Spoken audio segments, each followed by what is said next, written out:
नमस्कार विद्यार्थियों, आप सभी का आपके अपने YouTube चैनल आरपीएससी विद नवीन सैनी में स्वागत है। विद्यार्थियों, ये हमारी आज दूसरी क्लास है। क्लास नंबर 2 है। क्लास नंबर 1 कल हो चुकी है और वो प्ले लिस्ट में अपलोड भी की जा चुकी है। आप प्ले लिस्ट में जाइए, वहाँ पर सेकेंड ग्रेड मैथमेटिक्स नाम से एक फोल्डर बना हुआ है और उसमें आपको एक तो सिलेबस डिस्कशन का वीडियो और एक क्लास है वो 1 मिल जाएगी वहाँ पर, ठीक है। और आज ये हम अपलोड कर रहे हैं क्लास नंबर 2। तो हमने कहाँ तक पढ़ लिया था? हमने पढ़ा था यहाँ तक। देखिए विद्यार्थियों, यहाँ तक हमने पढ़ लिया था। इसके आगे का मैं आपको आज पढ़ाता हूँ। ये मैं आपको बाद में बता दूंगा ये किस प्रकार है। ये वही है जो मैं बताया ना आपको कि ये जो समुच्चय निर्माण रूप होता है, इससे रोस्टर रूप बनाते हैं। ये वही उदाहरण है आपकी प्रैक्टिस के लिए। तो ये आपका होमवर्क है, इसको आप सोल्व कर करके देखना कि आप कितना इसमें से कर पाते हो। और वरना मैं कल की क्लास नंबर 03 में इन सभी को क्या करवा दूंगा, सोल्व करवा दूंगा। आगे बात समझ में? तो आइए इससे आगे आज हम पढ़ते हैं।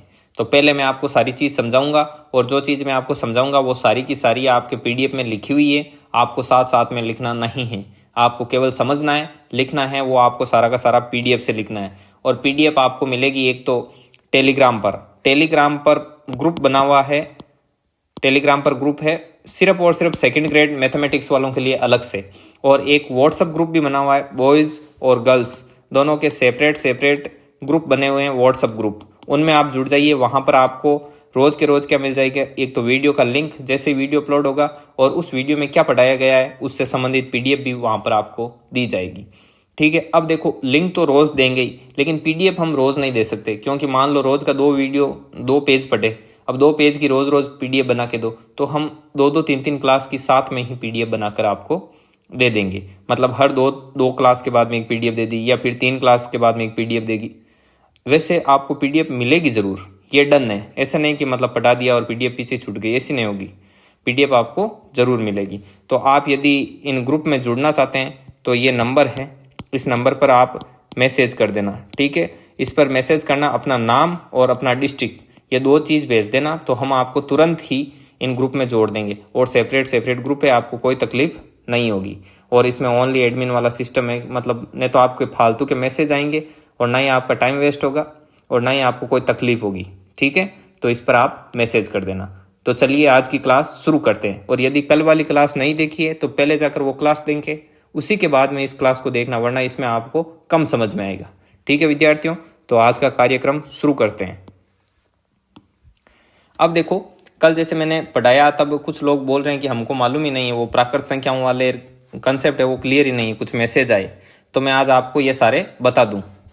तो ये भी एक तरीके से, जैसे ये प्राकृत संख्याएं वगैरह क्या होती है वो मैं बताऊंगा आपको।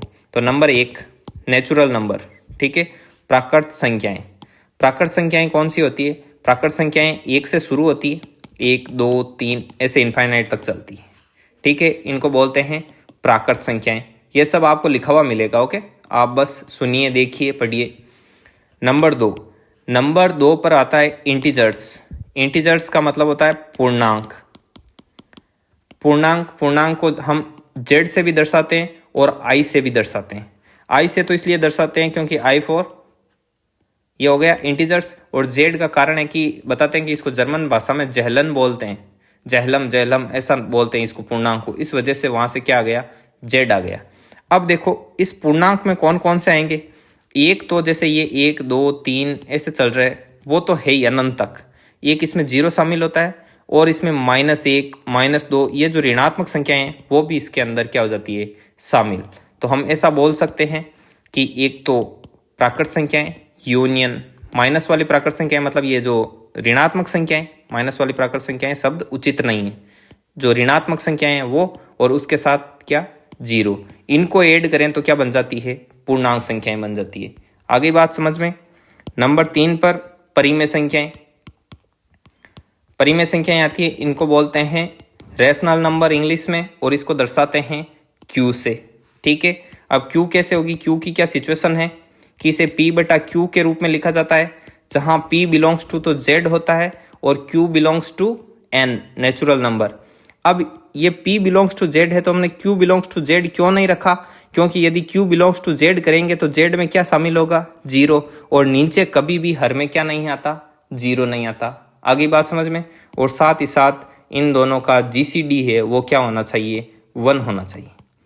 अब ये LCM HCF वगैरह ये तो आपके पढ़े हुए होंगे, ठीक है। अब देखो नंबर 2 पर आती है अपरिमेय संख्याएं। तो अपरिमेय संख्याएं कौन सी होती है, जो संख्याएं परिमेय नहीं हैं वो क्या कहलाती है, अपरिमेय संख्याएं कहलाती है।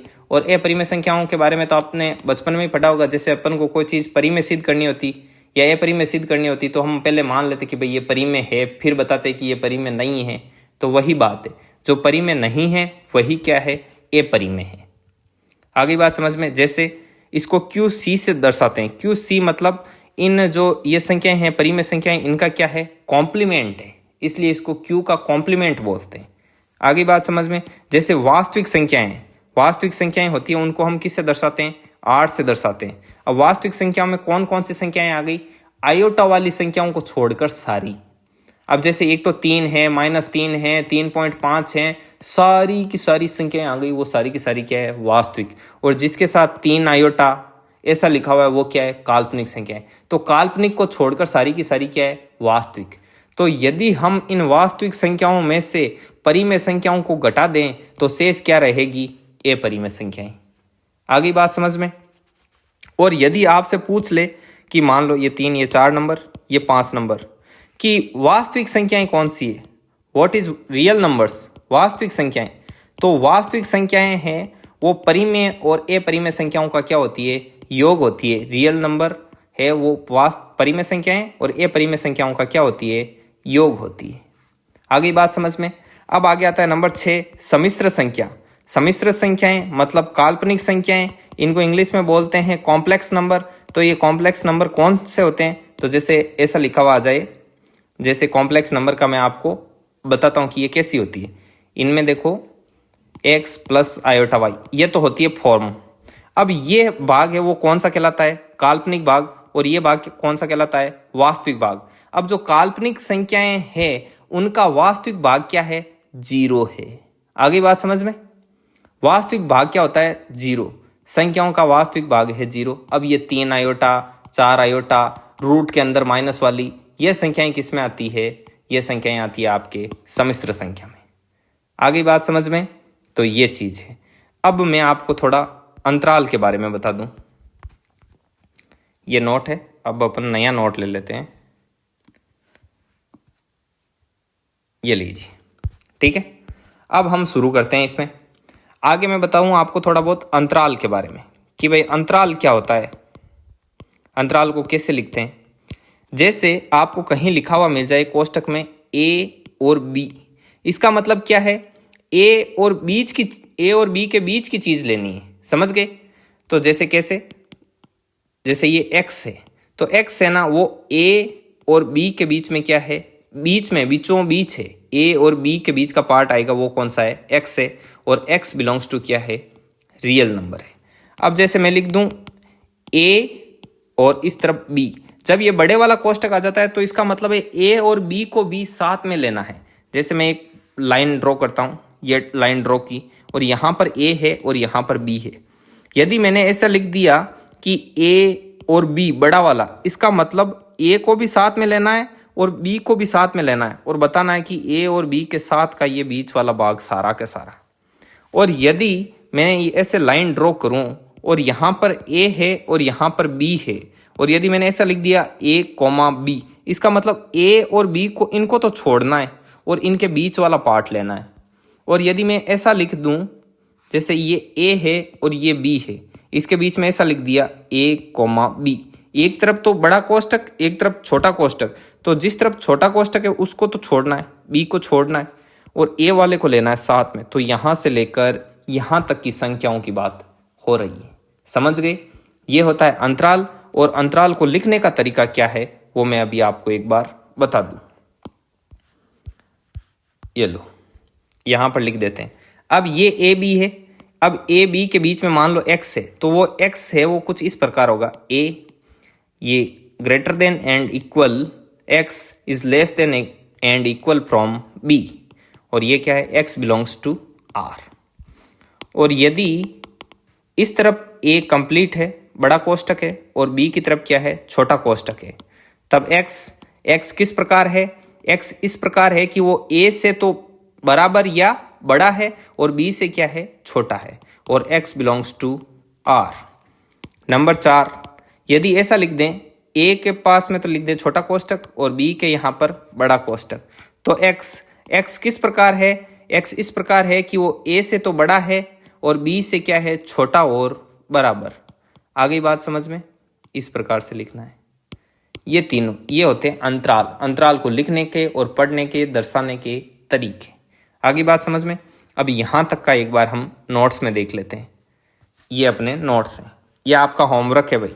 ये होमवर्क आपको करना है कि मैंने इस अंतराल को इसमें कैसे कन्वर्ट किया, ये जो समुच्चय था सेट था इसको कैसे किया, इसको कैसे किया, ये होमवर्क है। और जो नहीं होंगे यदि आपसे क्वेश्चन वो कमेंट बॉक्स में बता देना, वो हम कल सोल्व कर लेंगे। ठीक है विद्यार्थियों, इसको एक बार मैं क्लियर कर दूं, देखो आपको समझ में आए अच्छे से, ये लो पढ़ने में आए, अच्छे से पढ़ लेना, ये होमवर्क आपका। ठीक है, अब अभी तक मैंने क्या पढ़ाया आपको क्लास शुरू करने के बाद में, सम स्टैंडर्ड सेट। ये क्या है, कुछ मानक समुच्चय हैं ये भी। अब ये क्या है, ये प्राकृत संख्याओं का समुच्चय के जो अवयव होते हैं उनको कॉमा से क्या करते हैं, सेपरेट करते हैं। समुच्चय में जो रिपीटेशन होता है उसका कोई मीनिंग नहीं होता है। जैसे ए कर दिया तो इसका कोई मतलब नहीं है, ये एक बार ए ही गिना जाएगा।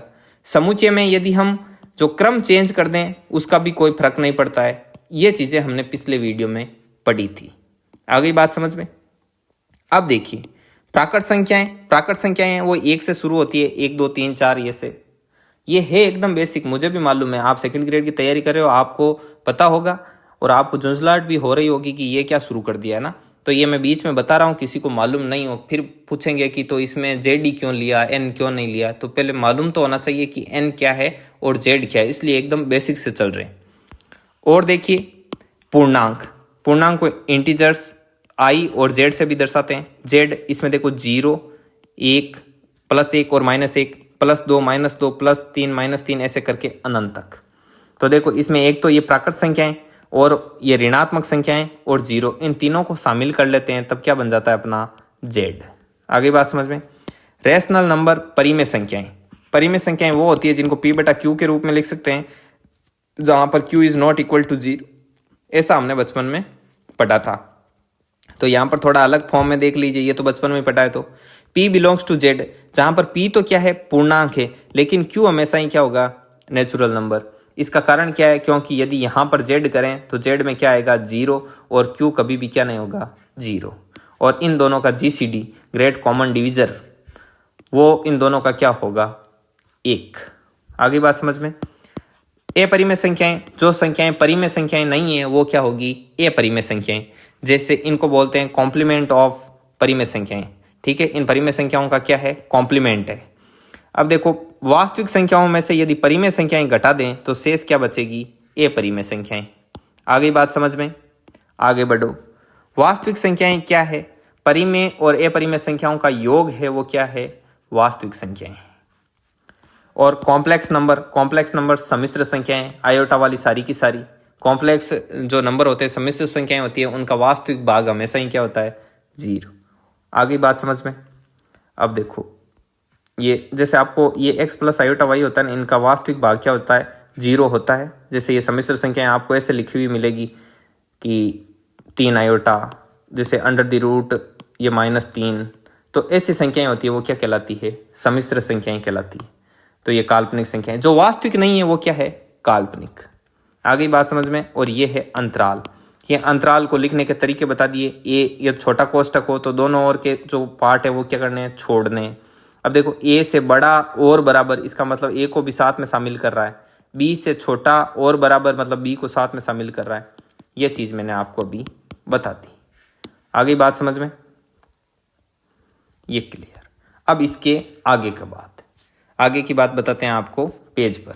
यहाँ पर बता दें क्या है क्या नहीं है, तो वो आप यहाँ पर पढ़ेंगे। देखिए विद्यार्थियों, अब हम समुच्चय, उप समुच्चय, जो घात समुच्चय है उनके बारे में हम पढ़ेंगे और क्या क्या चीज़ें। एक होता है कोऑर्डिनेलिटी ऑफ सेट। ये इंग्लिश में है, हिंदी में इसको बोलते हैं समुच्चय की गणनता और समुच्चय की गुणात्मक संख्या भी, ऐसा भी लिखा हुआ मिलता है। ज़्यादातर आपको लिखा हुआ मिलेगा समुच्चय की गणनता, गणनता, और ऐसा भी बोलते हैं समुच्चय की गुणात्मक संख्या। अब ये चीज़ क्या होती है? समुच्चय की गुणात्मक संख्या या कोऑर्डिनेलिटी है वो सेट की क्या होती है? तो किसी समुच्चय है, मान लो कोई समुच्चय ए है, उस समुच्चय में जो अवयवों की संख्या होगी वही उसकी क्या कहलाएगी? गणनता कहलाएगी। जैसे, और इसको दर्शाते कैसे? दर्शाते हैं ऐसे, ए या फिर नंबर ऑफ ए या फिर ऑर्डर ऑफ ए, इससे दर्शाते हैं।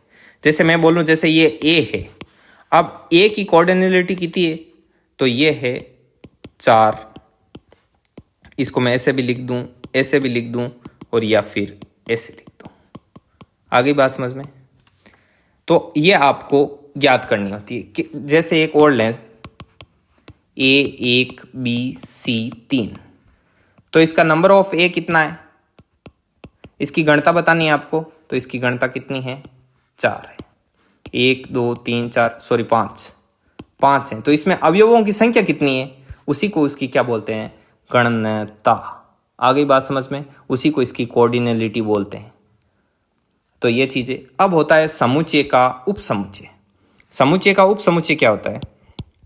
समुच्चय का उपसमुच्चय इंग्लिश में बोलते हैं इसको सबसेट ऑफ ए सेट। समुच्चय का उपसमुच्चय,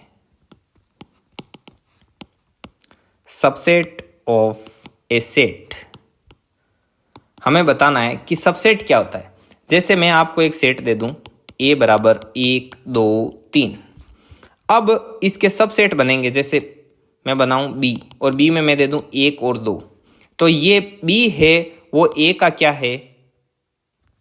ए का क्या है? उपसमुच्चय। समझ गए? और ए इसका क्या कहलाएगा? ए कहलाएगा इसका अधिसमुच्चय, सुपरसेट। आ गई समझ में? इसको शब्दों में मैं बांधूं तो ऐसा बोलते हैं कि माना ए तथा बी दो समुच्चय, तब ए को बी का उपसमुच्चय कहेंगे यदि ए का प्रत्येक अवयव किस में विद्यमान हो? बी में विद्यमान हो। जैसे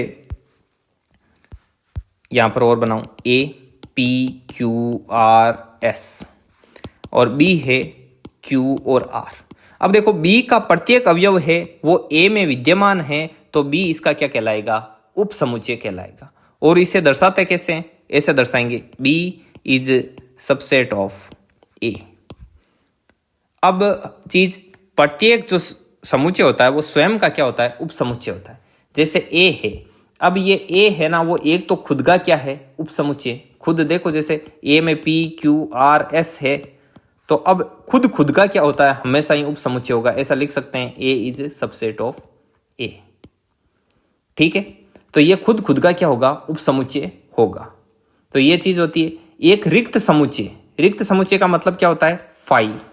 और इसको ऐसे भी दर्शाते हैं, जैसे बी मैंने कोई लिया और उसके अंदर लिख दें x, and x belongs to, जैसे कोई भी शर्त दे दो इसमें कि भाई एक्स कुछ इस प्रकार है कि वो 4 से बड़ा है और 5 से छोटा है, और साथ ही वो एक्स क्या है? नेचुरल नंबर है। तो अब 4 से बड़ी और 5 से छोटी कोई भी नेचुरल नंबर नहीं होती, तो वो बी क्या हो जाएगा? एक रिक्त समुच्चय हो जाएगा। तो ये रिक्त समुच्चय है, वो प्रत्येक समुच्चय का क्या होता है? उपसमुच्चय होता है। अब कैसे कैसे बन सकते हैं, कैसे नहीं बनते हैं, वो भी बताऊं आपको। जैसे ए में हमने एलिमेंट लिए 1 2 3। अब इस ए के उपसमुच्चय कौन कौन से हो सकते हैं? तो देखो, प्रत्येक समुच्चय का जो रिक्त समुच्चय है वो तो हमेशा ही उसका क्या होगा? उपसमुच्चय। तो एक उपसमुच्चय हो गया फाई। ठीक है, अब देखो ये सिंगल वाले बना लो। 1 ये इसका उपसमुच्चय, 2 ये भी इसका उपसमुच्चय, 3 ये भी इसका उपसमुच्चय। अब दो वाले बना लो, 1 2 2 3 और 1 3। ये दो वाले हो गए। अब 3 वाला बनाओ, 3 वाला एक ही बनेगा, 1 2 3। अब कई प्राणी ऐसा बोल दे कि सर 3 2 1 भी तो होगा। तो मैंने ये पहले ही बता दिया आपको कि सेट में जो ये ऑर्डर चेंज करते हो, ये क्रम चेंज करते हो आगे पीछे लिखने का, इसका कोई अर्थ नहीं होता है। ये कितनी बार लिख दो 3 2 1 1 2 3 2 1 3, तो उनका कोई अर्थ नहीं है। तो ये इतने इसके क्या बन गए? उपसमुच्चय बन गए। कितने बने? 1 2 3 4 5 6 7 और 8। अब आपको एक चीज और बता दें, यदि कहीं पर आपको n अवयवों वाला समुच्चय मिले, n अवयव, मतलब उसके अंदर n अवयव हो और आपसे पूछ ले कि इसके अंदर उप समुच्चयों की संख्या कितनी होगी, तो उप समुच्चयों की संख्या होगी 2 की पावर n। जैसे अभी मैंने एक समुच्चय लिया, उसमें अवयवों की संख्या कितनी है, 3, और उसमें आपको पूछ ले कि बताइए कि इसमें उप समुच्चय कितने होंगे, तो सीधा ही पहले अवयव काउंट करो, 1 2 3। तो ये 3 अवयव वाला क्या है, समुच्चय है, तो इसमें उप समुच्चयों की संख्या कितनी होगी, 2 की पावर 3 अर्थात 8। तो देख लो ये 8 है उप समुच्चय। तो ये गणना करने का एक फॉर्मूला मान सकते हो। आ गई बात समझ में। अब देखो, यदि ऐसा लिखा हुआ मिले कहीं पर A is subset of B, तो मतलब इसका मतलब ये है कि A तो है वो B का क्या है, उप समुच्चय, और B है वो A का क्या है, अधिसमुच्चय है। हिंदी में क्या बोलते हैं, अधिसमुच्चय। ये चीज भी आपको लिखी हुई मिलेगी। ये बहुत ही बेसिक चीज है, आप 12th में अच्छे से पढ़ के आए हो, आपको ये सब अच्छे से आता है, लेकिन एक बार रिकॉल करवाने के लिए मैं आपको बोल रहा हूं। मैं फिर से बता दूं, जैसे कि ऐसा लिखा हुआ मिले A is subset of B and B is subset of A, तो इसका मतलब होता है कि B है वो A के क्या है, बराबर है। भाई A का प्रत्येक अवयव B में विद्यमान है और B का प्रत्येक अवयव A में विद्यमान है, ये एक ही कंडीशन में कंप्लीट होती है, दोनों शर्तें, जब B बराबर क्या हो, A हो। आगे बात समझ में। अब देखो, ये इतना पढ़ा, इसको एक बार नोट्स में पढ़ते हैं। इसका यही फायदा स्क्रीन पर पढ़ने का कि आपको बार बार लिखवाना नहीं होता कि हम आपको क्या क्या लिखवाएं। ठीक है, सीधा ही आओ नोट्स पर। नोट्स पर अपना अगला ही पॉइंट, समुच्चय की गणनता और समुच्चय की गुणात्मक संख्या। ये गुणात्मक संख्या भी बोलते हैं और गणनता भी बोलते हैं। ठीक है, और इसको कोऑर्डिनलिटी ऑफ सेट बोलते हैं। किसी समुच्चय A में अवयवों की संख्या को इस समुच्चय की क्या कहते हैं, गणनता कहते हैं। अब देखो, इसे निम्न प्रकार से प्रदर्शित किया जाता है। कैसे कैसे प्रदर्शित करते हैं, जैसे कोई समुच्चय A है और उसके जो अवयव हैं वो 1 2 3 हैं, और आपको पूछ ले कि इसकी कोऑर्डिनलिटी कितनी है, तो कोऑर्डिनलिटी निकालने का तरीका, उसको दर्शाने का तरीका ये है कि या तो आप ऐसे लिख दो A बराबर 3, दोनों और ये लगा दिए चिन्ह, तो इसके समझ आएंगे कि इसमें अवयवों की संख्या कितनी है, 3। या फिर आप इसको ऐसे लिख दो NA बराबर 3, और या फिर लिख दो OA बराबर 3। इन तीनों का एक ही मीनिंग है और इसको दर्शाने का तरीका ये है। और इसका एक उदाहरण भी लिखा है मैंने यहाँ पर, A बराबर ABC, इसमें कितने अवयव थे, 3 थे, ये ऐसे दर्शा दिया। समझ में आ गया कोऑर्डिनलिटी क्या है, गणनता क्या है, गुणात्मक संख्या क्या है। आगे बात समझ में, आगे बढ़ो। समुच्चय का उपसमुच्चय, सबसेट ऑफ ए सेट। तो उपसमुच्चय किसे कहते हैं, माना जैसे A तथा B दो क्या है, समुच्चय हैं, तब A को B का उपसमुच्चय कहेंगे। A को क्या कहेंगे, B का उपसमुच्चय, कि भाई ये A है वो B का उपसमुच्चय कब कहेंगे, जब A का प्रत्येक अवयव किस में विद्यमान हो, B में विद्यमान हो। जैसे ये मैंने पहले ही बता दिया, A बराबर 1 2 और B बराबर 1 2 3 4। तो अब A को कब कहेंगे इसका उपसमुच्चय, जब A का प्रत्येक अवयव B में क्या हो, विद्यमान हो, तब ये A उपसमुच्चय कहलाएगा। और B उस समय क्या कहलाएगा, B कहलाएगा अधिसमुच्चय, कि भाई B है वो A का क्या है, अधिसमुच्चय। ठीक है, तथा इसे A is subset of B से क्या करते हैं, निरूपित किया जाता है। यह दर्शाने का तरीका है, B को A का अधिसमुच्चय कहते हैं।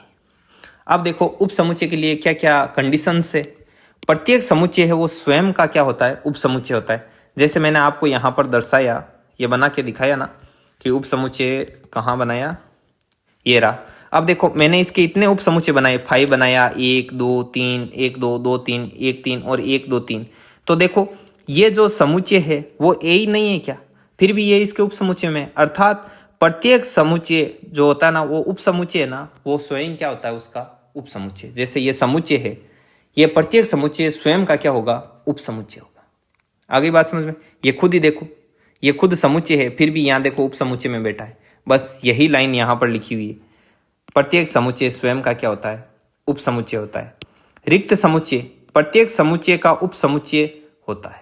अब देखो, कोई भी समुच्चय ले लिया, ये समुच्चय लिया 1 2 3, तो भी ये फाई इसके क्या है, उपसमुच्चय में विद्यमान है। मतलब फाई है जो रिक्त समुच्चय, वो तो हमेशा ही उपसमुच्चय रहेगा, चाहे किसी का बना लो। मान लो आप 3 4 नंबर लेके चल रहे हो, बोल रहे हैं कि A बराबर P क्यू आर और एस। अब इनके उप समुच्चय बनाओ, तो उप समुच्चय बनाते ही शुरुआत की तो ये फाई तो तैयार है ही, इसको तो हमेशा ही क्या रखना है, एड रखना है, क्योंकि रिक्त समुच्चय है वो प्रत्येक समुच्चय का क्या होता है, उप समुच्चय होता है।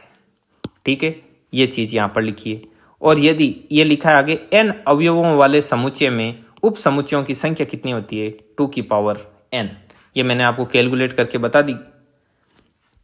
अब देखो, यदि A is subset of B and B is subset of A, then A is equal to B। आगे बात समझ में। अब इसके आगे का आगे पढ़ते हैं। एक बार इसको हटा दें, दूसरा चूज करते हैं पेज। अब देखो यहां पर समझते हैं आगे। अब अगला पॉइंट आता है अपने समान समुच्चय। समान समुच्चय। अब दो समुच्चयों को समान समुच्चय कब बोलेंगे? देखो, दो समुच्चय A तथा B है, उनको हम समान समुच्चय उसी कंडीशन में कहेंगे यदि A का प्रत्येक अवयव B में हो तथा B का प्रत्येक अवयव किस में हो, A में हो। समझ गए?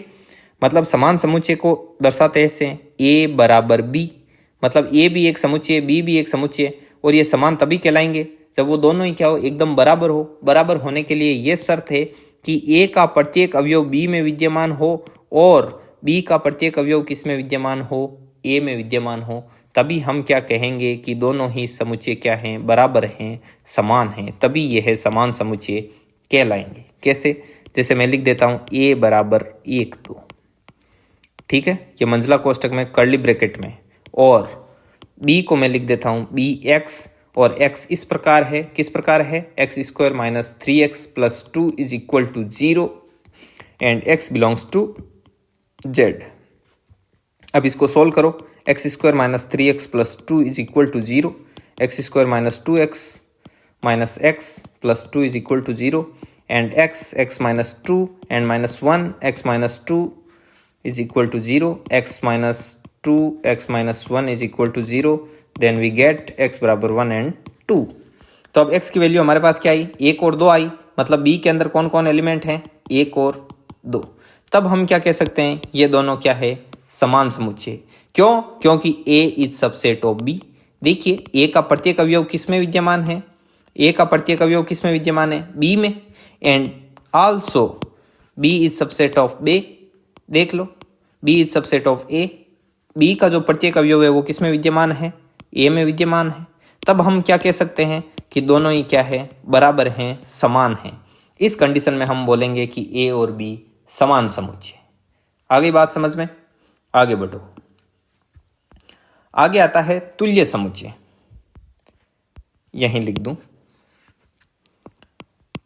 तुल्य समुच्चय।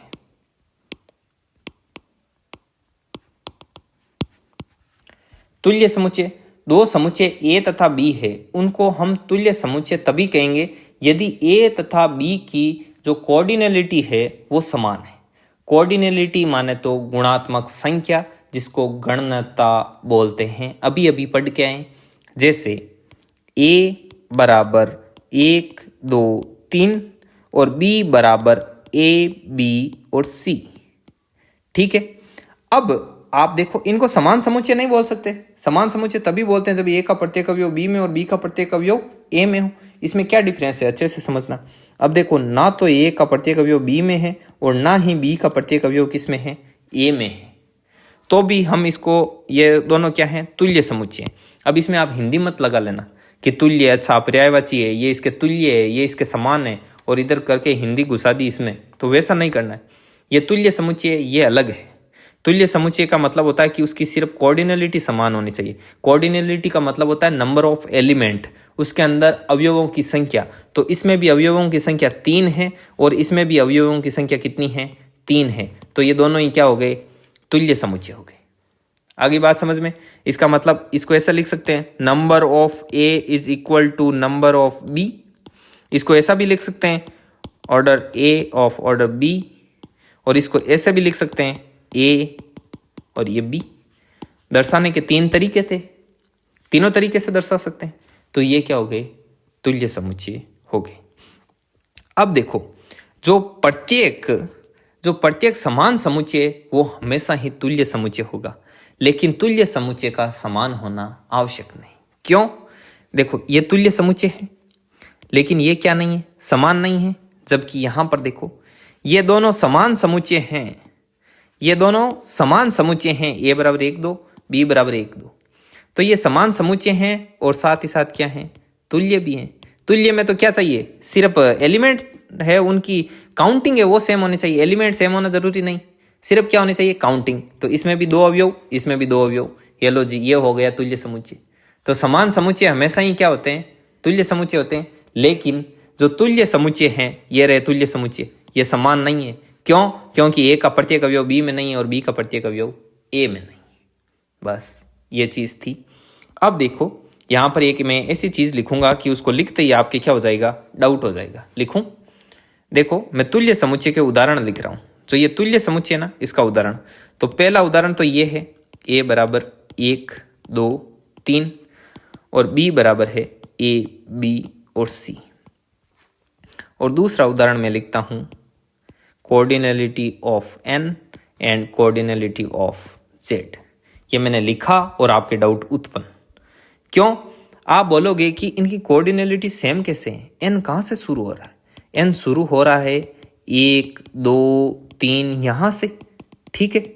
तो इनकी कोऑर्डिनलिटी मतलब इसमें अवयवों की संख्या, और z की हालत देखो, z कुछ इस प्रकार है, माइनस से आ रहा है, -3 -2 -1, साथ में 0 को शामिल करके फिर 1 2 3 ऐसे चलता है। तो ये कहां से शुरू होता है, ये तो शुरू होता है 1 से, ये n वाला पार्ट है। तो ये z में ये इतने एक्स्ट्रा है ना, क्या क्या एक्स्ट्रा है, तो एक्स्ट्रा है एक तो 0 यूनियन एक है -n और एक यूनियन n। तो कहाँ n, ये दो तो एडवांस आ गए ना, तो इनकी गणना मतलब इसमें अवयवों की संख्या सेम कैसे हुई, तो अब मैं आपको बता देता हूं। इनकी सेम ऐसे हुई कि इसमें ये जो इनफाइनाइट ऑर्डर की चीजें होती है, जो अपरिमित है भाई, अब n है वो आगे अनंत तक चल रहा है और ये भी अनंत तक चल रहा है, तो ये दोनों अनंत तक चल रहे हैं ना, तो इनमें प्रॉपर्टी इनकी थोड़ी अलग हो जाती है, इनका सिस्टम थोड़ा अलग हो जाता है। देखो n में भी क्या है, अनंत अवयव है, और इसमें भी क्या है, अनंत अवयव है। समझ गए आप भाई? जो तुल्य में क्या चाहिए आपको, कोऑर्डिनलिटी चाहिए, अवयवों की संख्या चाहिए, गणनता चाहिए, और क्या चाहिए, गुणात्मक संख्या चाहिए। तो इसकी गुणात्मक संख्या बता दो कितनी है, अनंत, और इसमें भी कितनी है, अनंत है। आगे बात समझ में, इसलिए ये n और z क्या है, ये तुल्य समुच्चय। आप स्टैंडर्ड बुक में देख लेना, उठा के कहीं पर भी मिल जाएंगे। और देखो इसमें एक आप एक एक आच्छादक से देखो, उससे तो उससे भी आप देख सकते हो। जैसे आपको कोई फंक्शन दे दिया, समझने के लिए आप इतने से ही समझ लो, देखो वो ज़्यादा हो जाएगा फिर आपके, क्योंकि मैंने अभी आपको फंक्शन पढ़ाया नहीं है। ये फंक्शन आएगा सेट एंड रिलेशन के बाद में। यदि आप पहले समुच्चय समझ गए, फिर समुच्चय 2 समुच्चय उनमें बना दिया, एक प्रांत का समुच्चय, एक परिसर का, फिर उनमें हम आपको रिलेशन बताएंगे, फिर रिलेशन में फंक्शन कैसे होता है, फंक्शन की क्या शर्त होती है, तो वो आगे की बात होगी।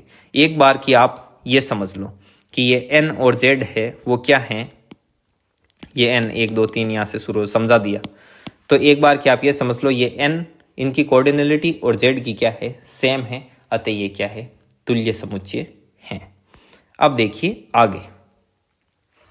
आगे आता है उचित उपसमुच्चय। उचित उपसमुच्चय, प्रॉपर सबसेट, ये कैसे होता है? अब देखो इसमें बहुत ही बेसिक चीजें बताइए, इतनी छोटी छोटी चीजें बताइए। हो सकता है आप में से कोई विद्वान विद्यार्थी कोई नया आया आज ही, तो वो पहले दिन ही भड़क जाए कि अभी ये क्या शुरू कर दिया, ये पढ़ाओगे तब सेकंड ग्रेड का सिलेबस कब होगा।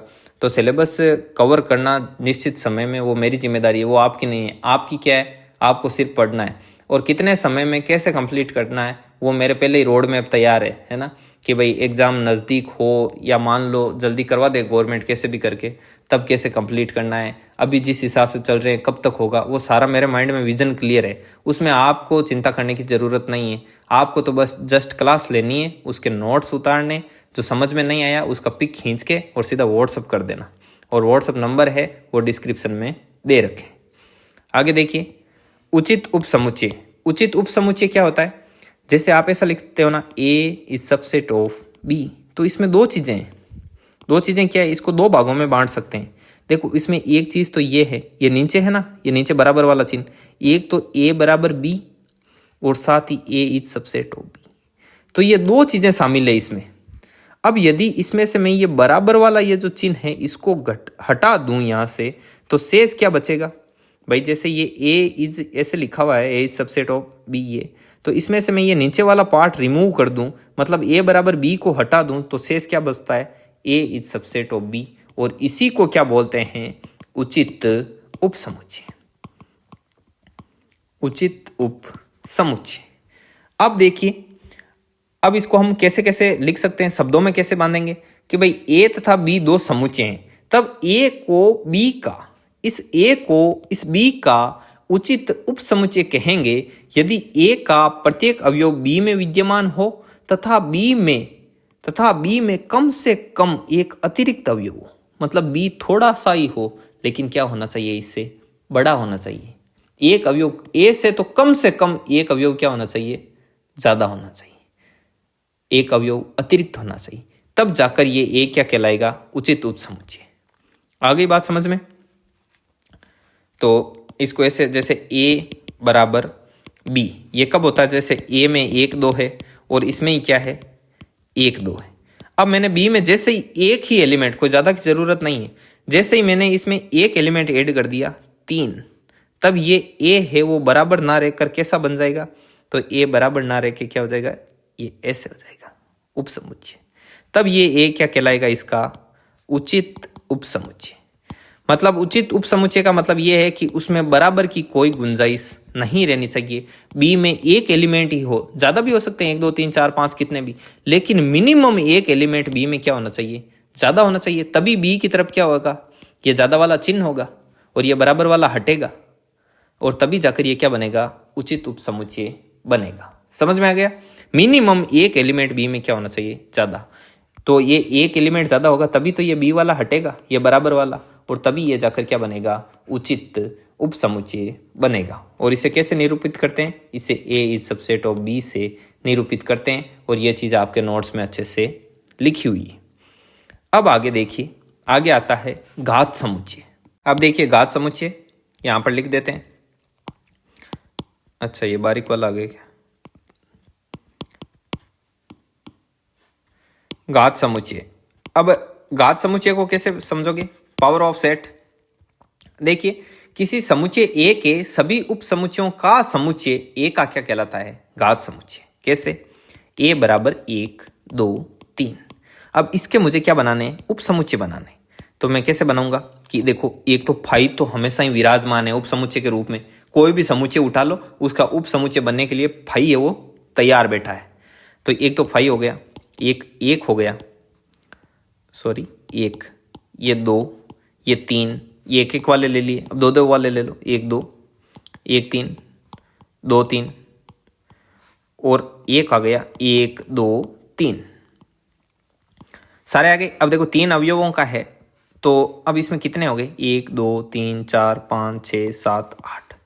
तो इन सभी समुच्चयों का, ये जो सभी उप समुच्चय, इन उप समुच्चयों का यदि मैं फिर से दोनों और बड़े बड़े जो कर्ली ब्रैकेट है वो लगा के, मंझला कोष्टक लगा के, और यदि इनका एक सेट बना दूं, मतलब सभी उप समुच्चय, सभी सब सेट का सेट बना दूं, ये जो सारे के सारे लिखे हुए थे फाई एक, इन सभी को मैं यदि मंझला कोष्टक में कैद करके और इनका एक क्या बना दूं, सेट बना दूं, तो उसी सेट को क्या बोलते हैं, पावर सेट बोलते हैं, घात समुच्चय कहते हैं। शब्दों में बांधूं यदि सटीक लैंग्वेज में, तो किसी समुच्चय ए के सभी उप समुच्चयों का समुच्चय ए का घात समुच्चय कहलाता है। और इसे कैसे दर्शाते हैं, इसे एक तो पी ए से दर्शाते हैं, और इसको 2 की पावर ए से भी दर्शाते हैं। तो ऐसा क्यों दर्शाते हैं वो आप मुझे बताना, ठीक है। बताओ, देखें कमेंट बॉक्स में कमेंट करना। देखो, इसको मैं बता देता हूं आपको, कारण है इसको 2a लिखने का। जैसे कि ये जो समुच्चय में इसमें अवयव कितने हैं उसको हम 2 की पावर n से देखते हैं, इसीलिए इसको किससे दर्शाते हैं, 2 की पावर a से। आ गई बात समझ में, ये चीज है। तो घात समुच्चय का भी हो गया। अब देखो, एक क्वेश्चन है कि कई लोगों के मन में ये आ जाता है कि यार ये 2 की पावर n ही क्यों आया, ये 2 की पावर n कैसे आया, है कि नहीं। मैथमेटिक्स के लोग हैं, साइंटिस्ट आदमी आ जाते हैं, दिमाग में कुछ भी आ सकता है। तो देखिए, यदि एक क्वेश्चन लिखता हूं, यदि a की कोऑर्डिनलिटी या गणना n है, अर्थात गणना कितनी है, n, गणना को ऐसे ही दर्शाते हैं। ये ए की गणना कितनी है, n है, तो ए के उप समुच्चयों की संख्या कितनी होगी।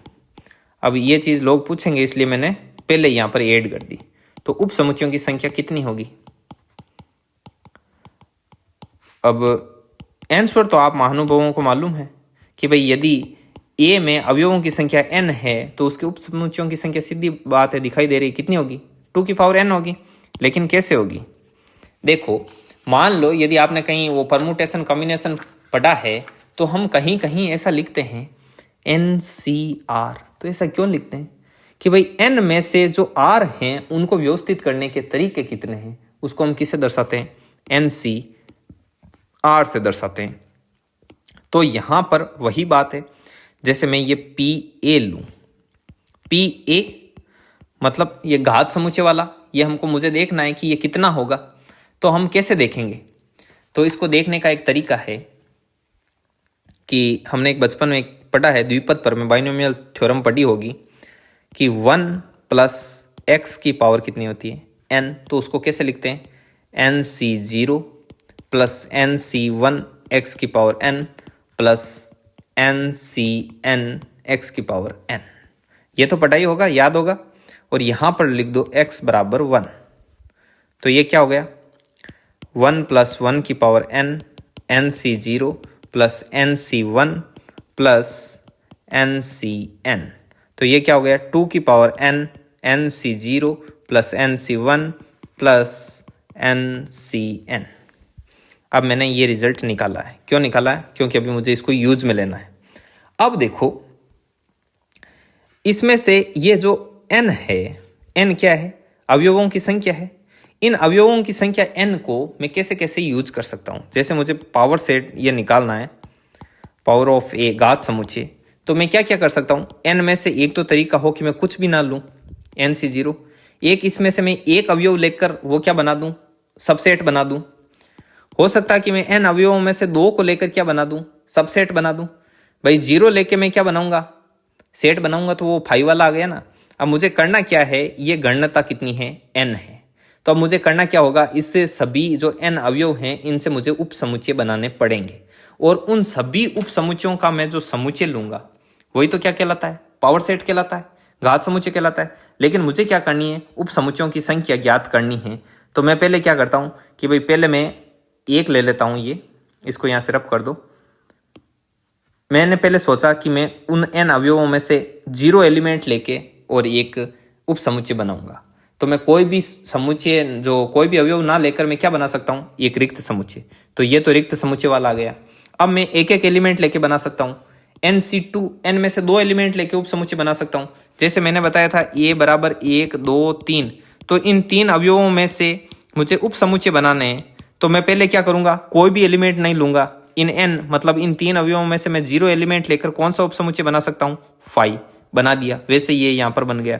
उसके बाद में मैं 3 में से एक अवयव लेके बना सकता हूं। कौन सा बना सकता हूं, 1 2 3।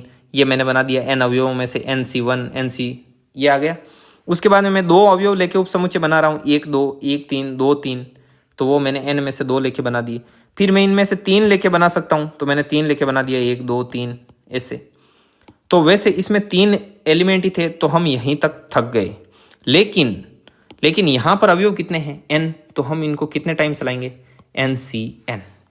तो अब ये इतने तरीके से हमारे क्या बन सकते हैं, उप समुच्चय बन सकते हैं। और इनकी वैल्यू और इनकी वैल्यू देख लो, ये इक्वल है। और इसी का मतलब क्या होता है, 2 की पावर n। और ये 2 की पावर n कैसे आया, ये मैंने पहले ही आपको समझा दिया। इसलिए मैंने ये आपको पहले ही समझा दिया था कि NC0 NC1 NC2 NCn इसकी वैल्यू कितनी आती है, 2n आती है। और कैसे आती है, वो इसमें 1 रखने पर आती है, ये ऐसे आती है। अब समझ गए, कहीं पर लिखा हुआ होता है कि इस समुच्चय के उप समुच्चयों की संख्या ज्ञात कीजिए और सीधा बोलते हैं कि 2 की पावर n लगाओ। तो ये 2 की पावर n क्यों लगाते हैं, ये कैसे आती है, तो ये ऐसे आती है। ठीक है, ये आपके कंसेप्ट था समझने के लिए। वीडियो को एक बार नहीं देख के 2 बार देखना, अच्छे से समझ में आ जाएगा। ठीक है विद्यार्थियों, आज का वीडियो कैसा लगा, देखो एक तो आज वाले वीडियो में बहुत ही ज़्यादा जो लो चीज़ थी, मतलब ये मान लो कि आपको बहुत ही बेसिक चल रहा था, जो आपने 11th-12th में अच्छे से पढ़ाए और जो मैंने पढ़ाया वो आपको बहुत ही अच्छी तरीके से आता होगा, ये मैं मानता हूँ। ठीक है विद्यार्थियों, फिर भी आप बताना कैसा लगा। शुरुआत बेसिक से करनी पड़ेगी क्योंकि सभी विद्यार्थियों का स्तर समान नहीं होता है और सभी विद्यार्थियों को ध्यान में रखकर ही कक्षा चलाई जाती है, कक्षा में अध्ययन वगैरह होता है। ठीक है विद्यार्थियों, तो जय हिंद, जय भारत, मिलते हैं अगले पार्ट में। धन्यवाद।